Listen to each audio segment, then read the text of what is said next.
दोस्तों नमस्कार। आप सभी का स्वागत है हमारे YouTube channel Pradyuman Shukla and Shukla classes पर। आज हम पढ़ेंगे कक्षा 12 की फिजिक्स का लेसन 1 का पार्ट 4 अर्थात चौथा लेक्चर। आज हम जानेंगे वैद्युत द्विध्रुव की अक्ष पर स्थित किसी बिंदु पर वैद्युत क्षेत्र की तीव्रता का व्यंजक। ये तो हमारा चौथा लेक्चर है, लेसन 1 का चौथा लेक्चर है। आज हम पढ़ेंगे वैद्युत द्विध्रुव की अक्ष पर स्थित किसी बिंदु पर वैद्युत क्षेत्र की तीव्रता। तो सबसे पहले क्या लिखा हुआ है, वैद्युत द्विध्रुव। तो हम जानते हैं कि वैद्युत द्विध्रुव क्या होता है। वैद्युत द्विध्रुव एक ऐसा निकाय जिसके एक सिरे पर प्लस आवेश तथा दूसरे सिरे पर माइनस आवेश तथा दोनों के बीच की दूरी 2L होती है, उसे हम वैद्युत द्विध्रुव कहते हैं। हम इसके पहले वीडियो में पढ़ चुके हैं कि वैद्युत द्विध्रुव इलेक्ट्रिक डायपोल क्या होता है। तो वैद्युत द्विध्रुव एक ऐसा निकाय होता है जिसके दोनों सिरों पर बराबर परंतु विपरीत, अगर एक पर प्लस होगा तो दूसरे पर माइनस होगा तथा दोनों के बीच की दूरी 2L होती है, उसे वैद्युत द्विध्रुव कहते हैं। और वैद्युत द्विध्रुव के किसी बिंदु पर मान लेंगे और लिखा अक्ष पर, पहले बनाएंगे वैद्युत द्विध्रुव। क्या बनाएंगे, वैद्युत द्विध्रुव। ये बन गया वैद्युत द्विध्रुव। वैद्युत द्विध्रुव, वैद्युत द्विध्रुव जिसके एक सिरे पर माइनस और दूसरे सिरे पर प्लस क्यों आवेश। और मान लेंगे जो वैद्युत द्विध्रुव इसका मध्य बिंदु O है। क्या है O, इसका नाम A है, इसका नाम B है। और वैद्युत द्विध्रुव के बीच की दूरी कितनी होती है, 2L। लेकिन मध्य बिंदु का मतलब है आप दो भागों में डिवाइड करेंगे। कितने भागों में, दो। इसका मतलब यहाँ से यहाँ तक कितनी होगी, L होगी। और यहाँ से यहाँ तक की कितनी होगी, L। क्यों होगी, क्योंकि वैद्युत द्विध्रुव के बीच की कुल दूरी होती है 2L भैया। कितनी होती है, 2L। अब इसको दो भागों में डिवाइड करें। मध्य बिंदु का मतलब होता है समद्विभाजित, दो बराबर भागों में बांटना। जब 2L को आप दो भागों में बांटेंगे तो O से A तक की दूरी कितनी होगी, L होगी। और O से B तक की दूरी L होगी। अब लिखा है वैद्युत द्विध्रुव की अक्ष पर। अक्ष का मतलब होता है उसी की दिशा में आगे बढ़ाओ, उसी की दिशा में आगे बढ़ो। उसी की दिशा में आगे बढ़ाने पर एक बिंदु P मिलता है, जहां पर आपको निकालना है वैद्युत क्षेत्र की तीव्रता का व्यंजक। वैद्युत क्षेत्र की तीव्रता का व्यंजक ये होगी E1 और ये होगी E2। ये होगी E1 और ये होगी E2। और यहाँ पर होगी परिणामी तीव्रता E। यहाँ पर होगी परिणामी तीव्रता E। हम समझते हैं लिखा है वैद्युत द्विध्रुव। तो हमने बना दिया वैद्युत द्विध्रुव इसके एक सिरे पर माइनस आवेश और दूसरे सिरे पर प्लस आवेश। और वैद्युत द्विध्रुव के मध्य बिंदु O से R मीटर की दूरी पर एक बिंदु P है, जहां पर आपको वैद्युत क्षेत्र की तीव्रता का व्यंजक निकालना है। ये कहता है वैद्युत द्विध्रुव की अक्ष पर। इसका मतलब होता है वैद्युत द्विध्रुव को उसी की दिशा में आगे बढ़ाने पर एक बिंदु P प्राप्त होता है, जो वैद्युत द्विध्रुव की स्थिति में अक्षीय स्थिति में कहा जाता है, जहां पर आपको वैद्युत क्षेत्र की तीव्रता ज्ञात करनी है। अक्षीय स्थिति का मतलब होता है वैद्युत द्विध्रुव को उसी की दिशा में भैया, तो उसी की दिशा में आगे बढ़ाने पर एक बिंदु P प्राप्त होता है, जो वैद्युत द्विध्रुव के सापेक्ष अक्षीय स्थिति में कहा जाता है। जब वैद्युत द्विध्रुव के अक्ष पर स्थित होता है, जहां पर आपको वैद्युत क्षेत्र की तीव्रता ज्ञात करनी है। इस पर दो आवेश, एक है प्लस और एक है माइनस। प्लस का मतलब अपनी दिशा में जाएगा तो इसकी तीव्रता E1 होगी भैया, और दिशा के विपरीत मतलब माइनस लौटा तो इसकी तीव्रता E2 होगी। और बिंदु P पर कौन सी तीव्रता होगी, परिणामी तीव्रता, क्योंकि एक बिंदु P है जहां पर आप वैद्युत क्षेत्र की तीव्रता निकालते हैं। तो आगे हम समझते हैं हमको लिखना क्या है। सॉरी, अभी और हम दूरी, और हमने मान लिया कि वैद्युत द्विध्रुव के मध्य बिंदु O से P तक की दूरी कितनी है, R। अब हम लेंगे प्लस क्यू से। कहाँ से लेंगे, प्लस क्यू से। अब O से P तक की दूरी कितनी है, R। इसका मतलब हम B से देख रहे हैं प्लस क्यू आवेश से। इसका मतलब इतना कम करना है, किसमें, R minus L। R minus L। R minus L क्यों हो गया, क्योंकि यहाँ से यहाँ तक की टोटल O से P तक की दूरी कितनी है, R। और O से B तक की दूरी कितना, L। लेकिन आप देख रहे हैं कहाँ से, प्लस क्यू आवेश से। इसका मतलब इतनी दूरी क्या कर रहे हैं, कम कर रहे हैं। किसमें कम कर रहे हैं, R। पूरी दूरी में कितना कम कर रहे हैं, क्योंकि यहाँ से दूरी भैया कितनी, यहाँ से यहाँ तक आर, और हम बात कर रहे हैं प्लस की आवेश मतलब बिंदु बी से पी तक की, तो यहाँ पे होगी आर, पूरे में से कितना कम कर रहे हैं एल, तो आर माइनस एल। अगली बार हम देखेंगे माइनस आवेश से, तो यहाँ तक दूरी कितनी है आर, अब इसका मतलब बढ़ रहे हैं, कितना बढ़ रहे हैं एल, तो ये हो जाएगी R plus L, R plus L. Plus की आवेश से बिंदु पी तक की दूरी कितनी होगी आर माइनस एल, और माइनस की आवेश से बिंदु पी तक की दूरी आर प्लस एल। समझ गए होंगे एक बार और। वैद्युत द्विध्रुव के मध्य बिंदु ओ से किसी बिंदु पी तक की दूरी भैया कितनी है आर। अब आपको लेना है प्लस क्यू आवेश से बिंदु पी तक की दूरी, तो टोटल दूरी यहाँ पे आप लेते हैं ओ से, तो इसका मतलब आप कहाँ निकाल रहे हैं आप क्यू से, बिंदु बी से या प्लस क्यू आवेश से, तो कितना कम कर रहे हैं एल, किसमें कम कर रहे हैं आर में, क्योंकि यहाँ पे आपको मान पता है, लेकिन आप कहाँ निकाल रहे हैं बी से, प्लस क्यू आवेश से, इतना क्या कर रहे हैं कम, किसमें आर माइनस एल, और ओ तक की दूरी आपको पता है आर, इसके बाद आप कितना बढ़ रहे हैं एल, तो माइनस क्यू आवेश से दूरी होगी आर प्लस एल। इतना आप समझ गए होंगे। अब आपको लिखना क्या है, ये रटने की जरूरत नहीं, तो चित्र में जैसे जैसे आपने किया है वैसे आपको लिखना है। तो हम सबसे पहले लिखेंगे माना ए बी एक वैद्युत द्विध्रुव है, माना ए बी एक वैद्युत द्विध्रुव है जिसके एक सिरे ए पर माइनस क्यू आवेश तथा दूसरे सिरे बी पर प्लस क्यू आवेश तथा दोनों आवेश एक दूसरे से 2L दूरी पर स्थित है, तथा वैद्युत द्विध्रुव के मध्य बिंदु O से R मीटर की दूरी पर, R मीटर की दूरी पर एक बिंदु P है, एक बिंदु P है जहां पर आपको वैद्युत क्षेत्र की तीव्रता ज्ञात करनी है, तथा प्लस क्यू आवेश से बिंदु P तक की दूरी कितनी है R माइनस एल है, तथा माइनस क्यू से दूरी R प्लस एल है। आपको रटने की जरूरत नहीं, समझ जाएंगे तो लिखना क्या है एक बार और, रटने की कोई जरूरत नहीं, जैसे चित्र में किया गया है वैसे आपको समझना, रटने की जरूरत नहीं है। और अकॉर्डिंग टू फिगर चित्र के अनुसार आप अपनी भाषा में लिख सकते हैं और किसी को भी समझा सकते हैं। एक बार पुनः समझ लेते हैं।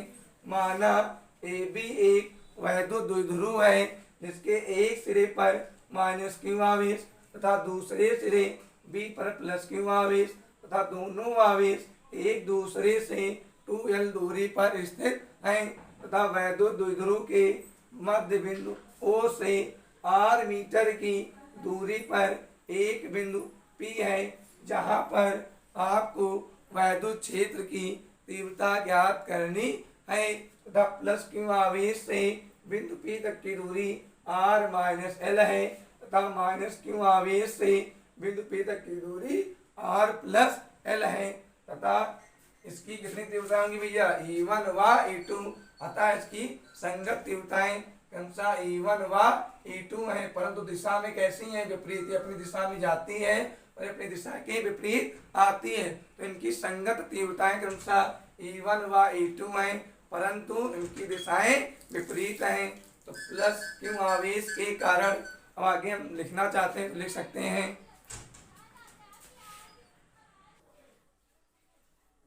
अब हम इसको लिखना चाहते हैं तो लिख सकते हैं। हमको क्या क्या लिखना हमने समझा दिया पहले कि आपको क्या क्या लिखना है, तो एक बार हम देख लेते हैं। माना ए बी एक वैद्युत द्विध्रुव के परावर्तांक के माध्यम में स्थित है। भैया जब कोई चीज लेंगे तो किसी चीज में किसी माध्यम में स्थित होगा, जब कोई माध्यम ना दिया हो आपको तो आप मानते हैं परावर्तांक के माध्यम में स्थित है। जब कोई भी माध्यम ना दिया हो तो आप मान लेते हैं परावर्तांक के माध्यम में स्थित है। कौन? वैद्युत द्विध्रुव। तो माना ए बी एक वैद्युत द्विध्रुव के परावर्तांक के माध्यम में स्थित है जिसके एक सिरे ए पर माइनस क्यू आवेश, जिसके एक सिरे ए पर माइनस क्यू आवेश तथा दूसरे सिरे बी पर प्लस क्यू आवेश एक दूसरे से 2L दूरी पर स्थित हैं। इस वैद्युत द्विध्रुव के मध्य बिंदु O से R मीटर की दूरी पर इसकी अक्षीय स्थिति में कोई बिंदु P है जहां पर वैद्युत क्षेत्र की तीव्रता ज्ञात करनी है। बिंदु P की प्लस क्यू आवेश से दूरी R माइनस एल है और माइनस क्यू आवेश से बिंदु P तक की दूरी R प्लस एल है। यदि इनकी संगत तीव्रताएं क्रमशः E1 व E2 हो तो प्लस क्यू आवेश के कारण बिंदु P पर वैद्युत क्षेत्र की तीव्रता का सूत्र था E बराबर 1/4 पाई एप्सिलॉन नॉट के क्यू अपान आर स्क्वायर। लेकिन यहाँ पर आर का मान भैया क्या है, बदल गया। प्लस क्यू आवेश से बिंदु P तक की दूरी कितनी है, आर माइनस एल। तो हमने लिख दिया E1 बराबर, इसकी प्लस के कारण होगी पहली तीव्रता, क्योंकि इसका मतलब होता है दिशा में जाएगा, तो ये जा रहा है तो इसकी तीव्रता E2, और माइनस के कारण दिशा की विपरीत आ रहा तो इसकी तीव्रता क्या होगी, E2। प्लस के कारण अपनी दिशा में जाएगा तो इसकी तीव्रता E1, और विपरीत आएगा माइनस के कारण तो इसकी तीव्रता E2। तो आप किसके कारण निकाल रहे हैं, प्लस के कारण।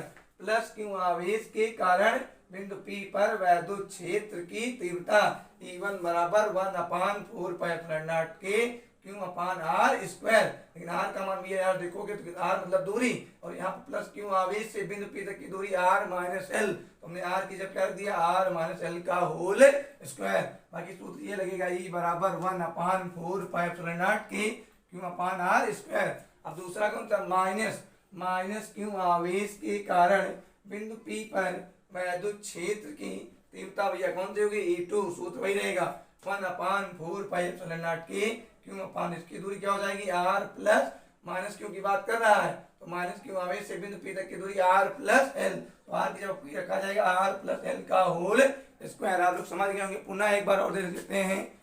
माना AB एक वैद्युत द्विध्रुव के परावर्तन के माध्यम में स्थित है, जिसके एक सिरे पर चित्र के अनुसार सब कुछ लिखा हुआ है, जिसके एक सिरे A पर माइनस क्यू आवेश तथा दूसरे सिरे B पर प्लस क्यू आवेश एक दूसरे से 2L दूरी पर स्थित है।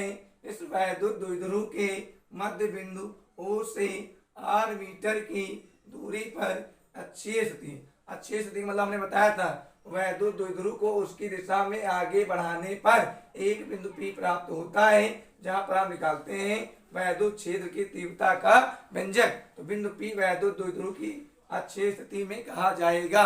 इसका मतलब वैद्युत द्विध्रुव को आप उसी की दिशा में आगे बढ़ाएंगे तो बढ़ाने पर एक बिंदु P प्राप्त होगा, जहां पर आप निकालेंगे वैद्युत क्षेत्र की तीव्रता का व्यंजक। तो जो बिंदु P होगा भैया वो वैद्युत द्विध्रुव के सापेक्ष अक्षीय स्थिति में कहा जाता है। अक्षीय स्थिति में कोई बिंदु P है जहां पर वैद्युत क्षेत्र की तीव्रता ज्ञात करनी है। बिंदु P की प्लस क्यू आवेश से दूरी कितनी है, प्लस क्यू आवेश से दूरी आर माइनस एल है, आर माइनस एल, और माइनस क्यू आवेश से दूरी कितनी भैया, आर प्लस एल। जब इनकी संगत तीव्रता के अनुसार E1 और E2 है तो प्लस क्यू आवेश के कारण बिंदु P पर वैद्युत क्षेत्र की तीव्रता सूत्रता E बराबर 1/4 पाई एप्सिलॉन नॉट के क्यू अपान आर स्क्वायर। अब प्लस के कारण की कौन सी तीव्रता, पहली तीव्रता, क्योंकि प्लस का मतलब अपनी दिशा में जाएगा तो इसका मतलब होगा E1 बराबर 1/4 पाई एप्सिलॉन नॉट के Q upon R minus L का होल स्क्वायर। अब दूसरा भी कौन सा है, माइनस, तो माइनस क्यू आवेश के कारण बिंदु P पर वैद्युत क्षेत्र की तीव्रता E2 बराबर 1/4 पाई एप्सिलॉन नॉट के Q upon R plus L का होल स्क्वायर। चित्र में आपको सबको दिया गया है। AB एक वैद्युत द्विध्रुव है जिसके एक सिरे A पर माइनस क्यू आवेश, दूसरे सिरे B पर प्लस क्यू आवेश, दोनों आवेश एक दूसरे से 2L दूरी पर स्थित हैं तथा वैद्युत द्विध्रुव के मध्य बिंदु O से R मीटर की दूरी पर एक बिंदु P है, जहां पर आपको वैद्युत क्षेत्र की तीव्रता ज्ञात करनी है। प्लस क्यू आवेश से बिंदु P तक की दूरी कितनी होगी, R माइनस एल है, तथा माइनस क्यू आवेश से बिंदु P तक की दूरी R प्लस एल है, और इसकी संगत तीव्रता है क्रमशः E1 व E2 है, परंतु इनकी दिशाएं भैया कैसी हैं, विपरीत। तो प्लस क्यू आवेश के कारण बिंदु P पर वैद्युत क्षेत्र की तीव्रता E1 होगी और माइनस के कारण E2। अब जिसको नोट करना है या स्क्रीनशॉट लेना है तो ले सकता है, इसके आगे फिर हम पढ़ेंगे। इसके आगे इसको अगर किसी को स्क्रीनशॉट लेना है इसका तो ले सकता है। और हाँ, कमेंट में आपको एक बात जरूर लिखना है, कुछ भी समझ में ना आए, कोई भी समस्या है तो आप कमेंट में लिख करके बता सकते हैं। जिसको स्क्रीनशॉट लेना है ले सकता है।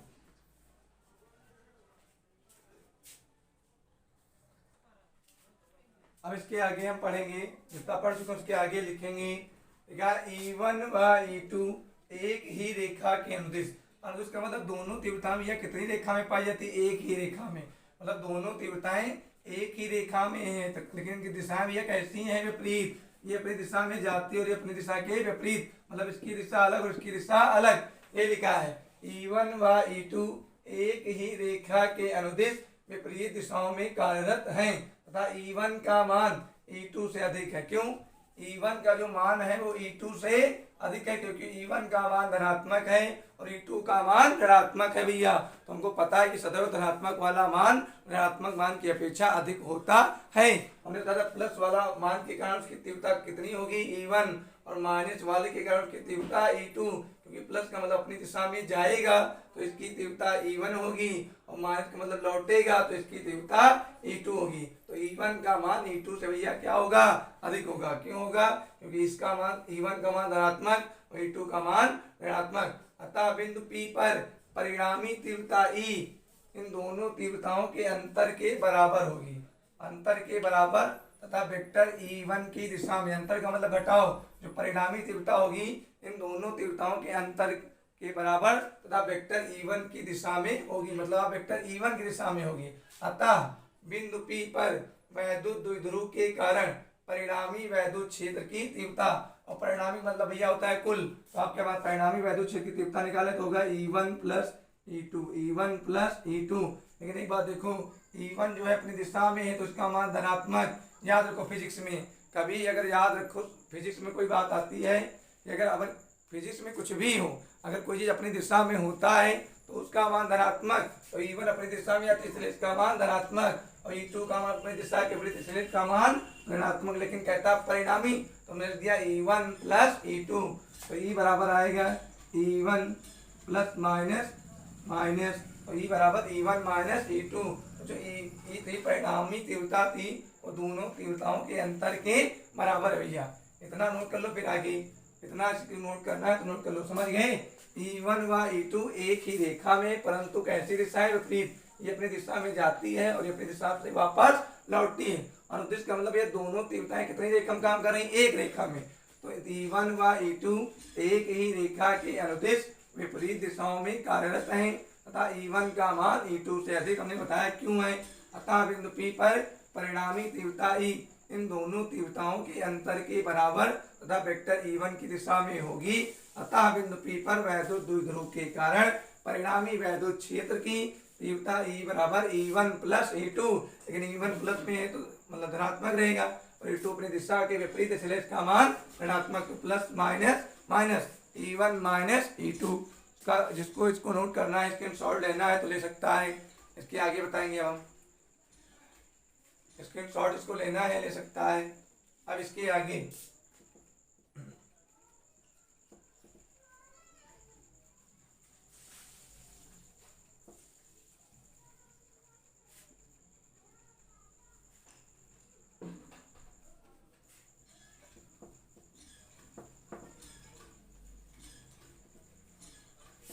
हमने यहाँ तक किया है E बराबर परिणामी तीव्रता E बराबर E1 प्लस E2। तो E1 दिशा में होगी तो उसका मान धनात्मक, ये विपरीत दिशा में तो इसका मान ऋणात्मक। चित्र में देख चुके हैं आप, E1 प्लस माइनस माइनस। अब आपको यहाँ से कुछ पता है, क्या पता है? E1 और E2 का मान। E1 का मान है 1/4 पाई एप्सिलॉन नॉट की Q upon R minus L का होल स्क्वायर, और E2 का मान पता है 1/4 पाई एप्सिलॉन नॉट की Q upon R plus L का होल स्क्वायर। नोट कर चुके हैं। अभी हमने बताया था E1 और E2 का मान, E1 और E2 का मान, तो लिख दो E1 व E2 का मान, E1 व E2 का मान उपरोक्त समीकरण में रखने पर, उपरोक्त समीकरण में रखने पर रखो भैया।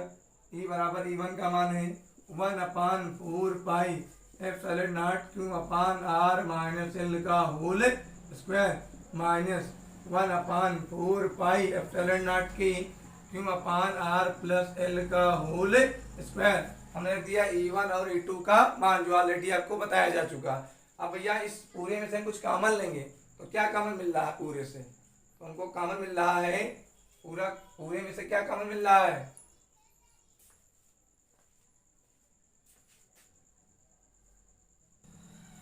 अब भैया इसको हम मान रखिए किसका मान? E1 और E2 का, और E1 और E2 का मान आपको ऑलरेडी लिखवाया जा चुका है। अब देखो इसमें हम पूरे कॉमन लेंगे तो सबसे पहले भैया कॉमन क्या मिलेगा 1/4 पाई एप्सिलॉन नॉट की। कॉमन वही होता है जितने में आप लेंगे सब में मैच कर जाए। तो इसमें भी 1/4 पाई एप्सिलॉन नॉट है और इसमें भी 1/4 पाई एप्सिलॉन नॉट है, तो ये हो जाएगा कॉमन। और यहाँ पे कुछ और मैच कर रहा है दोनों में भैया, क्यों और क्यों। कॉमन का मतलब होता है जितनी चीजें आप मैच करें उन सबको क्या कर देंगे बाहर, समीकरण से बाहर। कॉमन आप जितने में ले रहे हैं उतने में वो सारी चीजें मैच कर रही हैं आप, तो उनको समीकरण से क्या कर देंगे बाहर। तो यहाँ पे मैच कर रहा था 1/4 पाई एप्सिलॉन नॉट की, इसमें भी और इसमें भी, क्यों इसमें भी और इसमें भी। तो अंदर बचा 1/r माइनस एल का whole square minus 1/r plus L का होल स्क्वायर। इतना कॉमन हो गया। ई बराबर 1/4 पाई एप्सिलॉन नॉट की इंटू क्यों। अब हमारे पास दो भिन्न है, दो भिन्न है और दोनों के है भैया कैसे हैं अलग अलग। तो हम क्या करेंगे कैंची गुणा, क्योंकि आपके पास जब दो भिन्न दी जाती हैं और दोनों के हर बराबर ना हो तब तक आप उनको जोड़ घटा नहीं सकते हैं। तो हर बराबर करने के लिए आप क्या करेंगे कैंची गुणा।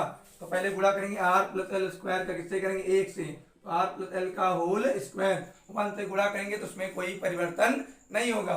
फिर 1 से करेंगे तो r माइनस एल का होल स्क्वायर। अगर इसके आगे माइनस लिखा है तो हम संख्या को करते हैं ब्रैकेट के अंदर, क्योंकि आप अगर माइनस नहीं लगाए, अगर माइनस लगा और ब्रैकेट नहीं लगाएंगे तो संख्याओं के अंदर के निशान बदल जाएंगे। तो याद रखो अगर माइनस लगा हुआ है तो आपको लिखना संख्या को ब्रैकेट के अंदर, क्यों, क्योंकि आप ब्रैकेट के अंदर नहीं लिखेंगे तो संख्या जो लिखी उनके निशान चेंज हो जाएंगे। तो पहले आपको जब माइनस लगाना है तो संख्या को लिखना ब्रैकेट के अंदर। और देखो r प्लस एल का होल स्क्वायर को 1 से गुणा होगा तो r प्लस एल का होल स्क्वायर माइनस लगा, फिर r माइनस एल स्क्वायर का 1 जो का इतना ही आएगा। तो नीचे का गुणा नीचे r माइनस एल का whole square into r plus L का होल स्क्वायर। इसके बाद सॉल्व करेंगे e बराबर 1/4 पाई एप्सिलॉन नॉट की इंटू क्यों। इसको साफ कर दो। इतना लिखने के बाद इसको मिटाओ।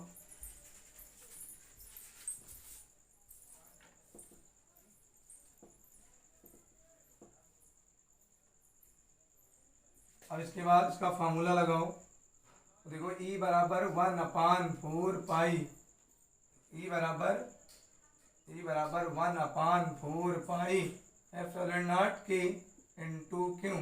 यहाँ पे होगा a प्लस बी का whole square, a plus B का होल स्क्वायर। अभी हमने मिटा दिया तो नोट कैसे करेंगे, फिर से करो, यहाँ से फिर से करो, नहीं तो नोट कैसे करोगे। फिर से एक बार देखो हमको निकाल लेते परिणामी तीव्रता E बराबर E1 प्लस E2। ये अपनी दिशा में तो इसका मान धनात्मक है, दिशा के विपरीत तो इसका मान ऋणात्मक। यहाँ पे एक बार जल्दी जल्दी कर दो तो E1 plus minus minus E1 minus E2। अब E1 व E2 का मान रखने पर, E1 व E2 का मान उपरोक्त समीकरण में रखने पर, उपरोक्त समीकरण में रखने पर आपको E1 और E2 का मान पता है। तो E बराबर E1 का मान 1/4 पाई एप्सिलॉन नॉट के क्यों अपान r माइनस एल का होल स्क्वायर माइनस E2 का मान 1/4 पाई एप्सिलॉन नॉट के क्यों अपान r प्लस एल का होल स्क्वायर। अब आप इसमें क्या लेंगे कॉमन। तो कॉमन लेने का मतलब होता है इसमें पूरी समीकरण में क्या क्या मैच कर रहा है, मैच कर रहा है 1/4 पाई एप्सिलॉन नॉट के और ये क्या मैच कर रहा है क्यों भैया। कॉमन का मतलब वो होता है जितने समीकरण में आप देख रहे हो सारी चीजें मैच कर जाएं। तो यहाँ पे बचेगा 1/r माइनस एल का whole square minus 1/r plus L का होल स्क्वायर, क्योंकि ये चला गया और क्यों चला गया तो यहाँ बचेगा 1/r माइनस एल का whole square minus 1/r plus L का होल स्क्वायर।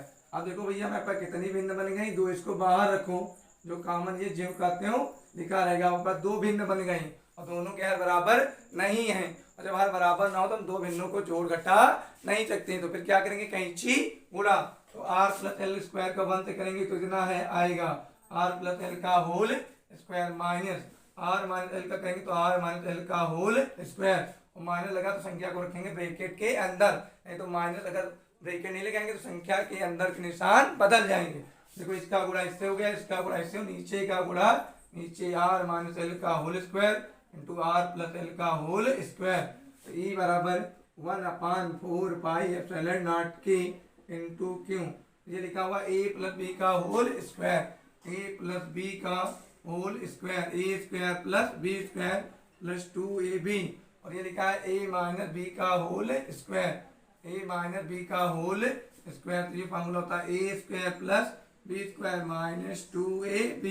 एक और फार्मूला होता है a minus B into A plus B बराबर a square minus B square. तो पहले ये लिखा है a प्लस बी का whole square, a plus B का whole square, a square plus एक जब r है और b की जब कितना भैया l, पहली चीज होती है a और दूसरी चीज b, तो a स्क्वायर सूत्र हमने लिख दिया, जिसको याद नहीं हो लिख लेगा a प्लस बी का whole square, a square plus B square plus 2ab, a minus B का होल स्क्वायर बराबर a square plus B square minus 2ab, a square plus B square plus 2ab minus लगाओ, bracket लगा रखिए क्योंकि बाहर भैया क्या लगा है माइनस, क्या लगा है minus, a square plus B square, और ये क्या होता है minus 2ab, minus 2ab।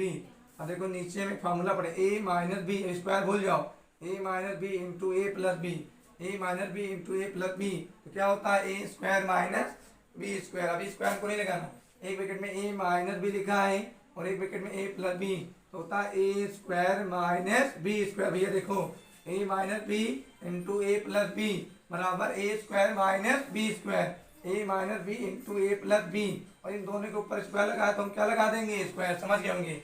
a minus B into A plus B क्या होता है a square minus B square, a square minus B square, और इसके ऊपर क्या लगा स्क्वायर, तो हम भी क्या लगा देंगे स्क्वायर। इतना समझ गए, इतना स्क्रीनशॉट ले लो फिर उसके आगे बताएं। जिसको नोट करना है नोट कर ले, जल्दी से स्क्रीनशॉट ले फिर इसके आगे बताएं, जल्दी स्क्रीनशॉट लो फिर इसके आगे।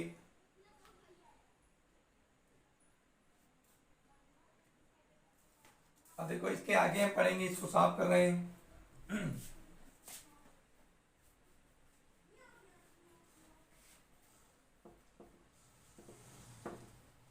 इसके आगे देखो क्या होगा, अब इसके आगे खोलो, E बराबर 1/4 पाई एप्सिलॉन नॉट के into Q R square plus L square plus 2RL।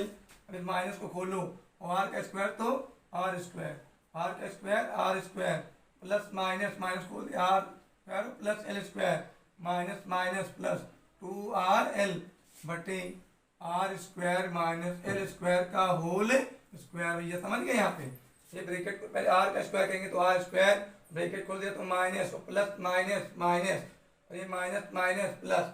अब इसके बाद क्या होगा, ई बराबर 1/4 पाई एप्सिलॉन नॉट के इंटू क्यू।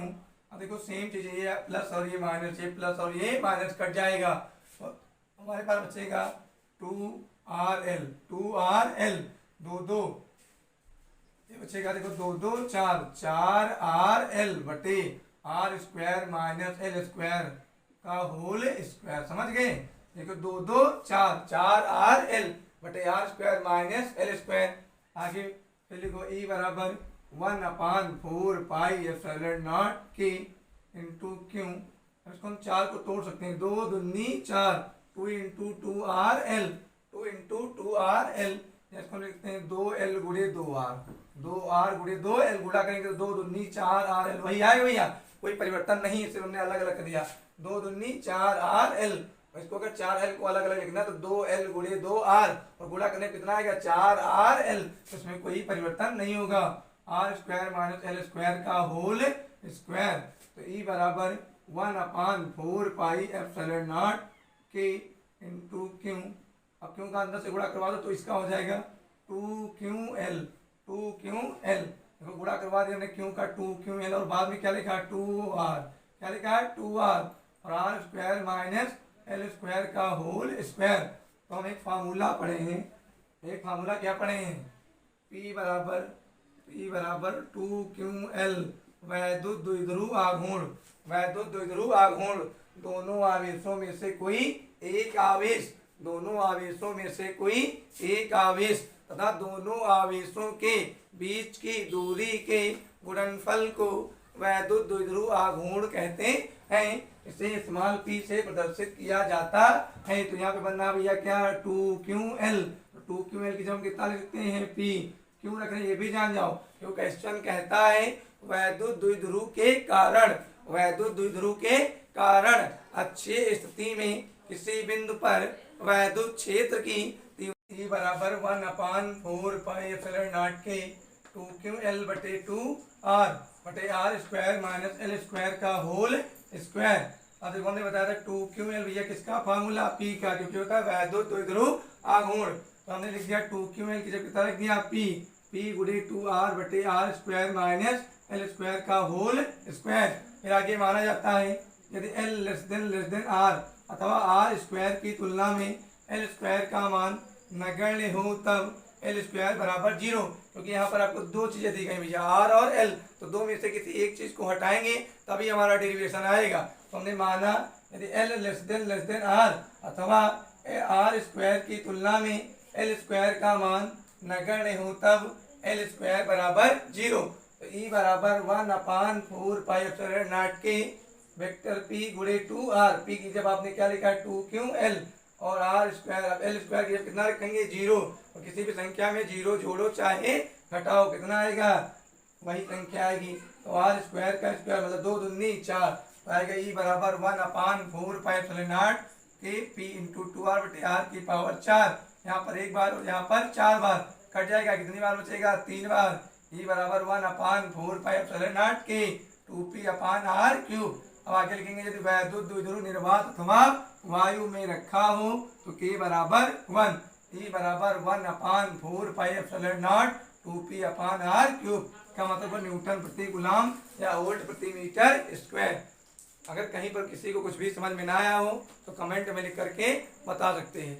और इसी तरह के वीडियो देखने के लिए हमारे चैनल प्रद्युम्न शुक्ला एंड शुक्ला को सब्सक्राइब करें और बेल आइकन दबाएं, जिससे वीडियो अपलोड होते ही आपको जानकारी मिल जाए, और अधिक से अधिक शेयर करें। बाकी की क्लास आपको कल मिलेगी। आज की क्लास यहीं पर समाप्त होती है। धन्यवाद।